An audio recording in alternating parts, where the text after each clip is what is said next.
భూతకాలం అనేటటువంటి నాటకాన్ని మా దివాకర్ బాబు గారు రాశారు.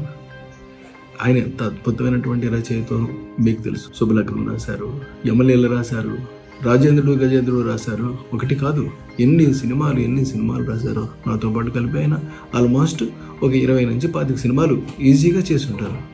లెక్క కూడా నాకు తెలియదు అన్నంత అద్భుతంగా. అలాంటి ఆయన ఇవాళ ఒక భూతకాలం అనేటటువంటి ఒక నాటకాన్ని ఆయన రాసి ఒక ప్రోగ్రాం లాగా మీ ముందు పెట్టబోతున్నారు.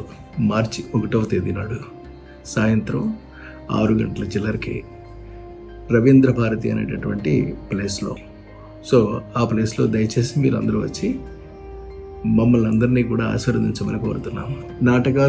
నాటికలు బుక్ రిలీజ్ ఫంక్షన్ ఏర్పాటు చేశారు. సో ఆ బుక్ రిలీజ్ ఫంక్షన్కి మీరందరూ వచ్చి తప్పనిసరిగా ఆశీర్వదిస్తారని నేను నమ్ముతున్నాను.